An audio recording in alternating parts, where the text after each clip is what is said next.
días, buenas tardes, buenas noches, buenos días, buenas tardes, buenas noches, buenos días, buenas tardes, buenas noches, buenos días, buenas tardes, buenas noches. Good morning, good afternoon, good evening, wherever you are in this beautiful Monday morning. It is December 12th, 11:22, where I am, and I hope that this podcast episode finds you doing well. Okay? I really do. Now, let me tell you guys something crazy that happened to me on Saturday. I was going to record it on Saturday, but then I was like, no, because my anxiety was high. I was just like, what the fudge? Just a heads up though, you guys, before I start actually. If you hear the TV in the background, my bad, but my little one has to have something to do, so she won't bother me while I am trying to do this. So I apologize if y'all do hear the TV in the background. If y'all don't, then cool beans, even better. But hi, I'm a life coach for parents, and my name is Lynette, and I'm also the creator of Parenting with Mental Illness as well. Just in case if you don't know who I am, and this could be your first time stopping in and listening to an episode or watching the video from my podcast. I give my trials and tribulations of what I deal with mental illness while raising two high-functioning autistic children that have mental illness and an atypical preschooler. So usually I come on here and I just talk about whatever, whenever, and however. Because again, it is my platform, so I can discuss whatever I would like to discuss. But normally it's about like parenting or like asking y'all how y'all showing up and how y'all doing and things like that. But I do like some catch up every once in a while here or there. I try to give parenting tips as best as I can, and basically seeing how you show up on a regular basis. But what's good? What's popping? What's going on? Before I even start with my story, what is up with you today? What has been going good for you in the last 7 days? Let's focus on all the positivity and let go of that negativity so that you can be a positive, productive member of society, okay? All right. Now, what has gone well for me in the last 7 days? Let's see. Still have a roof over our heads, and that's a big deal because we live in an extended stay, and paying the bill sometimes isn't an easy task, but we still have a roof over our heads. We're healthy. What else? It's freezing down here, so this has just been crazy. But I really can't think of something right now. This is why I like doing this, because we're so busy focusing on a negative. Like the story I'm about to tell you guys is actually a negative story. So let's focus on something good. Let's see. Oh, that was not good. Oh man. Well, the good thing is I got complimented by another cousin of mine who actually does watch my videos. Hey Taya. Hi sweetheart. And again, my prayers are for you and the fam, and my condolences to you guys, just in case if you are watching. My prayers are definitely with you guys. I know this isn't an easy task. I know it wasn't a loss that you expected to have. But it should give you solace that at least it wasn't her sleep, so there was no pain, which is a good thing. If only the rest of us could be so lucky. But I do pray that everything goes well. And don't forget, if you ever need to talk, I'm here, girl. I got you. You know what I'm saying? I can walk you through the grievance. I definitely got you. But back to my story. So Saturday, we were like, chilling, cooking some chicken nuggets in the toaster oven, and all of a sudden the fire alarm goes off. And I'm thinking, man, what is burning in the toaster oven that's got the fire alarm off in the room? I'm like, Vivo, what is up with the toaster oven? And she's like, there's nothing there. And I'm like, well, then start, fanning the fire alarm so it can stop going off. And then she's fanning the fire alarm, but then my son Booger goes, Mommy, I think it's coming from over there. So there's another fire alarm behind the TV. And I was like, wait, open the door and check. Because obviously if it was the whole building fire alarm, you're going to hear it when you open the door. So hold and behold, Viva opens the door, and bam, everybody's evacuating. So I'm sitting over here like, is today the day that I'm going to die? Because I'm on the 3rd floor. I said, and I bet you when I go press that elevator button, that elevator does not work because of the fire alarm. So I tell my kids to get dressed, put their clothes on, you know what I'm saying, put some shoes on, put a jacket on, let's go. So we get to the elevator and press the button, and like I already knew, the elevator was not going to work. So I wheel all the way to the window, and I'm looking out, and I'm like, well, in my mind, I mean, I didn't say any of this to my kids, obviously, but in my mind, I was like, well, guess today's the day that I get to check out, you know what I'm saying? And I didn't lose because I didn't take myself out. I created this platform to hold myself accountable for my suicidalness so that I don't commit suicide or do anything crazy or stupid. I was like, but I guess today is the day that that's it. Because the fire alarm's going off. Everybody's evacuating. Even if I try to make it down the steps, where am I going to sit? I can't stand. I can't stand for too long. And after using my legs to go down the steps, I would have to sit somewhere. And then, you know what I'm saying? So I'm like, well, I guess I'll just send the kids downstairs and I'll just stay here, and it is what it is. Literally, that's what I was thinking in my mind. But it was the scariest thing, I'm not going to lie to you, because with us not really having any family like that, you know what I'm saying, we're really limited on the amount of we're very limited. You know what I'm saying? I'm saying over here, like, what's going to happen with my kids? Who's going to take my kids? Where my kids going to go? Like, how are my kids going to do? Like, what do I do now? So my anxiety was so high because I was just worried about my kids and like what my kids' future would look like without me being there because I burned down in a building. Like how it would traumatize them that they left me in the building to burn.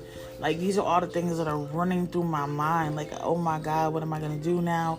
So a friend here, she calls me. She was like, it's not a real fire. One of the kids pulled the fire alarm. I'm like, thank God, now I can at least relax in that sense of the word because I know I'm not about to burn down in this building.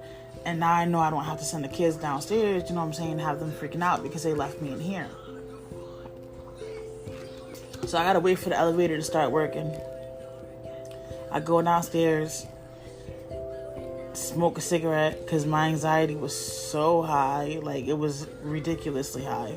So I smoke a cigarette and then I go to the front desk and I'm like, listen, can I get a request put in please for the first floor? Because if this would have been a real fire, I would have already been burning with this building because the elevator obviously doesn't work when the fire alarm is going off. So how else am I supposed to get to the first floor? And then it was kind of like, well, yeah, the elevator doesn't work. And I'm like, but it works now. And I'm like, yeah, if I would have been burning, that was not going to help me in no shape, way, or form. So now the request is put in, but I have to wait until somebody moves out from downstairs before I can, relocate to another room. But it just made me so like, wow, in the drop of a hat, my kids could lose everything. They love everything they know, their security, everything. And that's why as a parent, whenever I move, I'm always trying to move for them. And I'm thinking about their future, like, and what's going to happen with them and who's going to be there for them. Because a lot of parents don't think about that. Like, put it like this. When people pick godparents, it'd be like, oh, you my broski. Oh, you my boo. Oh, yeah, you going to be my kid's godparent. But is that person going to step up when you're not around? Is that person going to step up and take that responsibility over those children when you're not, when you're no longer around? Are they really going to look out for your child? Like, these are the questions that we need to ask as parents. Like, who is going to have our children? And I created a will on my computer. I still haven't taken it to an attorney because I haven't had a chance to. But we don't leave wills either. And that's why when things happen, kids get left in the system. Like, I don't want my kids to end up in nobody foster care. I don't want my kids to end up with the wrong people either. I want to make sure my kids are going to be well taken care of when I'm not around, exactly how I busted my behind to take care of them while I was around. It just makes you think, like, life could just change in the drop of a hat in 1 second and you have no control over it. Now, you would probably say, Lynette, you're a parent. Like, when you're suicidal, why aren't you thinking about these things? Bro, let me tell y'all something. When I'm suicidal, when my tendencies are really bad and my desire to like just end it is horrible, for some reason my mind justifies it as my kids are better off without me because I'm a burden to them. Me being in a wheelchair, needing more help, it's a burden to them. Like, I don't look at it as, well, I'm leaving my kids to the wolves or to the system, or I'm not caring about what happens to them. I don't look at it like that. I literally look at it like they're better off without me. I'm bringing them down. I'm stopping them from having a bright future. Like, things like that. And that's what makes the suicidal tendencies even stronger. I don't know why my screen is doing this line thing and it's annoying the daylight out of me. Like, it really is. I don't know what's up with this camera. I need a better laptop. I need an actual laptop because this is just so annoying. But anyways, it just really, like, Saturday, it was just like, bro, my babies would have been all on their own, like, stressed out, like, worried, crying, traumatized, frustrated. And I get it, they're 20, 13, and 4, but with their disabilities, that's what makes me worry the most. Like, you know what I'm saying? Especially with the autism piece.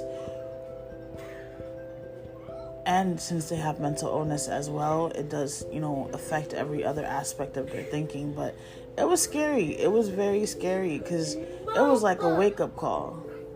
It was really like, yo, at any time, you can be caught in a situation like this. And then what? What are you going to do? What's going to happen? Like, nothing that you've been trying to plan out is going to work out because this wasn't part of the plan. This wasn't something you were prepared for. This wasn't something that you were ready for. And then it was like, are you ready to die right now? Like, no. I have a lot more to give to this world, and I have a lot more people I need to help and I need to touch, and I can't do that if I'm 6 feet under. I can't motivate y'all if I'm not here. So it was scary. My poor son almost broke down crying. He felt like he was scared. He was really scared. And I felt bad because there would have been nothing I would have been able to do. Like, if the situation was a genuine situation, there would have been nothing I'd have been able to do but pray for my kids and pray that everything was okay for them and pray that burning wasn't gonna hurt. Like, I can't even joke about it because it's serious to me. It's another reminder of my limitations. And it's not like I don't have plenty of reminders on a daily basis. I didn't need an extra one to remind me of my limitations. But it was crazy. And then Sunday, we got to take some family pictures. I was blessed with a fellow coach who asked his daughter, who's a photographer, if she didn't mind editing some pictures for me so I can put them up on my website of my family. And I am not used to people wanting to do things for me, especially being free where I don't have to pay. I am not accustomed to that in no shape, way, or form. I'm used to always having to bust my ass to figure out how I'm going to get things done. But when they offered, like, I almost cried because I don't really have pictures. We don't have pictures of us like that. Like, when I can catch it or however I can do it, I do it. But we really don't have pictures of us together like that. So I was like, you know what? Okay. So Sunday we got up, finished the baby's hair. Then I finished it. Put makeup on, got dressed up, and went outside and we took our family portraits. And now I'm just waiting for them to come back to me because I did send them off and see how they look. And then hopefully they'll be awesome enough to put them on my website so I can replace them with the other one that I just took on my birthday because we're on the bed when I took that one. So I was trying to get a little more professional pictures The pictures did come out nice though. The ones that we took for us. So now we have actual pictures at least, because we're really limited on the ones that we have together. It's always like me and 2 kids or me and 1 kid. You know what I'm saying? But somebody's always missing in the picture. We're not all complete. And then being in a wheelchair is a little bit harder. But thank God I bought that little tripod, and I was able to take the pictures that way. So I'm kind of psyched up, and I can't wait until I get them back, because I want to see how they look with, taking away the background.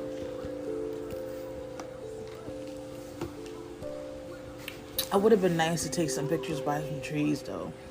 I think that'd have been awesome, but I can't get the wheelchair up on the curb where the trees are, so I couldn't do that. I mean, maybe I could have stood up for a few minutes to take the pictures, but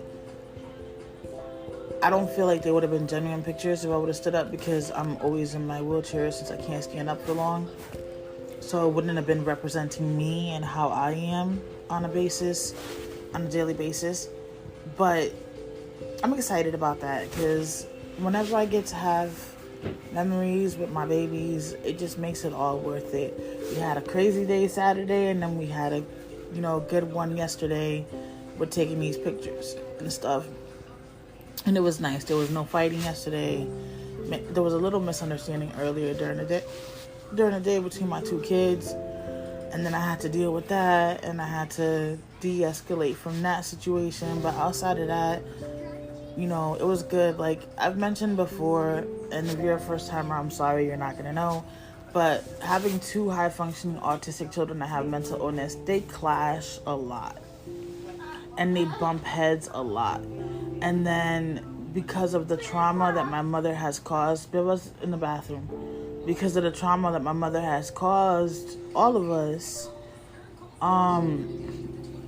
my oldest, which is my daughter, has a harder time letting go of a lot of that trauma and coming to terms with it, so that we can move forward in a positive, productive way and let go of all the negativity that's attached to it. My son,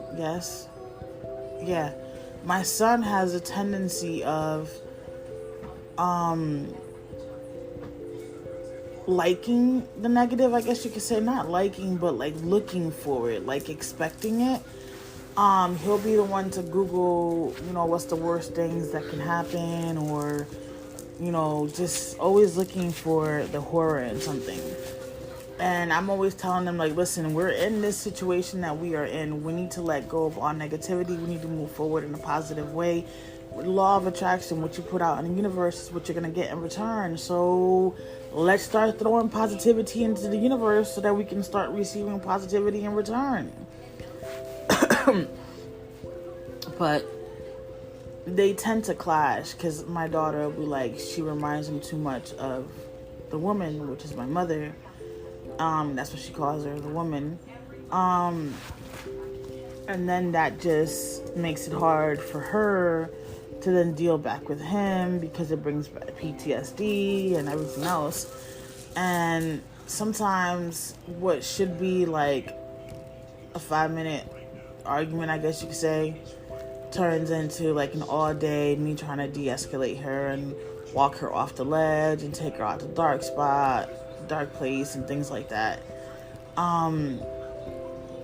It's a struggle. And then I was talking to the girl that lives here, who's my friend, and I was trying to vent to her, and she was trying to like give her input, but at the end I had to be like, listen, you're raising 2 regular kids. Unless you're raising 2 autistic children like I am, I'm sorry, but what you like, the input holds no weight on me. Like if you're raising 2 autistic kids, oh man, I'd be there with a pen and paper taking notes. But what works for regular kids, what works for regular people, does not work for people with disabilities. Okay, like for some reason, when you have mental illness, you tend to just be negative and see the world in a negative way. And these are things that I'm trying to have my children let go of. I'm trying to show them, like, Dude, I got my own attitude. I got my own PTSD, severe PTSD. I wake up in the middle of the night with tremors. Like, I got my own severe PTSD. And if I'm not taking it out on you or anybody else, then you have to learn to do the same thing. Like, you are not going to be able to be positive, productive members of society if you're holding on to all this stuff. Like, and I'm trying to teach them and give them the tools and stuff like that. But I was just frustrated because, ever since that car accident, when my daughter does get, overwhelmed, and when she shuts down, or when things don't go her way, she loses her voice. And then that makes it hard to communicate because we don't do sign language. But now it's getting to the point where I'm seriously thinking about learning sign language so that we can at least communicate when this does happen, so that she doesn't feel like I'm not trying to understand what she's trying to say. What she does now is she'll use a text-to-talk app where she'll type it in and she'll say it out loud so that we can at least communicate. But sometimes it does get overwhelming. I mean, not overwhelming, but like annoying to have to wait for her to type it all out and then have it talk it so it can say it to me. And then sometimes the way the thing says it, I'd be like, what? And then I gotta read it anyways. I mean, we find ways to work around it, but I just think it'd be a lot easier if we did learn sign language or created our own sign language. So when it does happen, we can still communicate.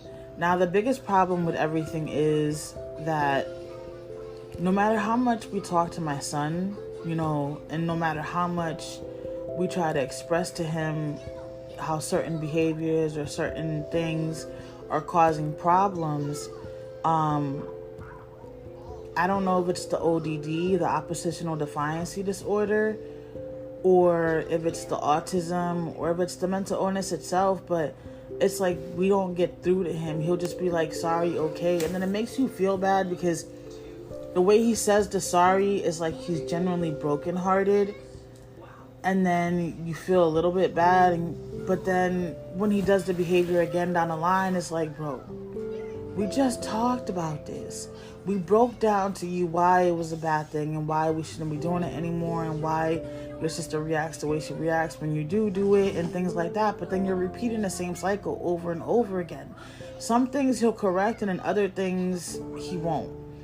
And it's frustrating and annoying because when you already have one child that does not let go of negativity and the reminders and the triggers and things like that, and then you have another one who seems so selfish that it doesn't matter to them, it's like, how do you win? How do you win? And in my angle, all I'm trying to do is not flip, not cuss nobody out, not yell at nobody, not hurt nobody's feelings, because I know I got a lethal tongue. So I be trying to be as positive and productive as I possibly can, where my own mental health doesn't get triggered, so that I don't leash out anything on my children that they don't deserve. I mean, and regardless if they deserved it, I'm trying not to leash it out either. So I'm just trying to talk about it, like communicate and discuss these things and get to the bottom of it. Like, it's repetitive behavior. So now I want to know, why does it keep happening? If I'm constantly repeating the same thing over again, then what's up? What's going on? Where's this behavior coming from? What conditions are causing the miscommunication so that the behavior can be corrected? And it's a long hard work. It's a lot of work. It's a long task. Like, sometimes I may not get to the bottom of it because he himself doesn't understand. And that makes it even more frustrating because it's like, really, bro? Really? You don't get it? So if you don't get it, then who does? Because I can't tell you, because I'm not you. The only person that could tell me is you. But, y'all, parenting at its finest. It can be very overwhelming. It can be very stressful. It can irritate my soul sometimes because of the things that I have to deal with. But I love my kids to death, and I wouldn't trade them for anything in the world. Like, they're a big blessing to me. They keep me going. They keep me motivated. They keep me pushing. They keep me fighting. I mean, I'm fighting hard for them. And this is why trying to find more clients is extremely important, so I can get more income, so that we can save more money, so that we can get our own place and buy, our transportation, because we need a van.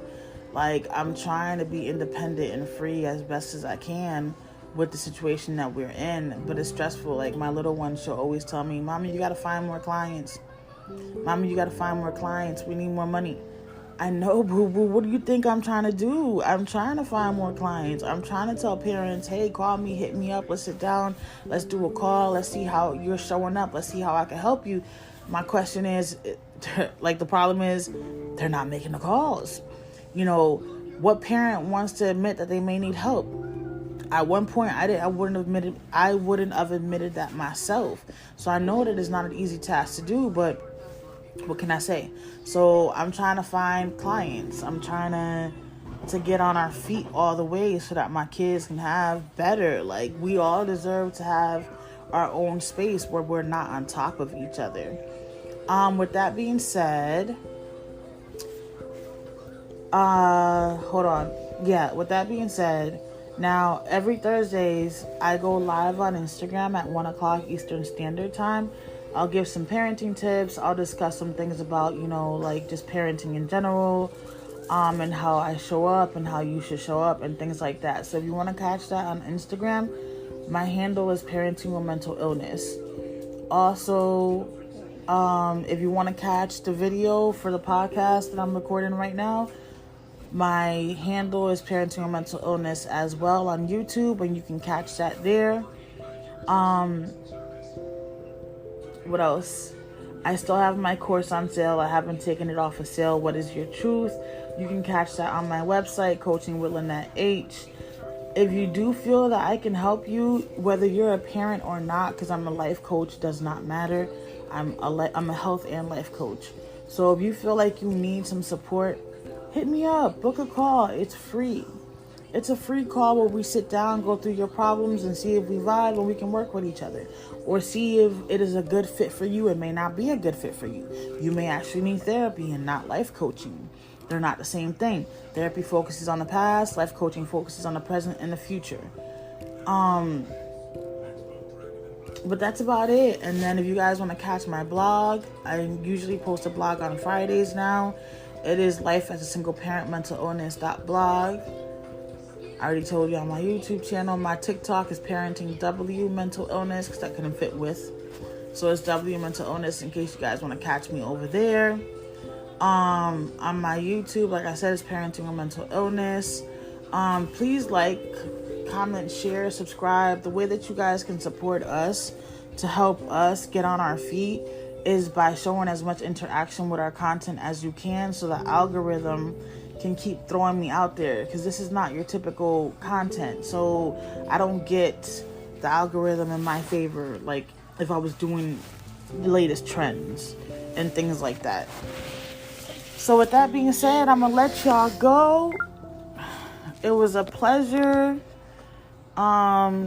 Definitely a pleasure. I appreciate you guys listening this far. Please don't forget to share.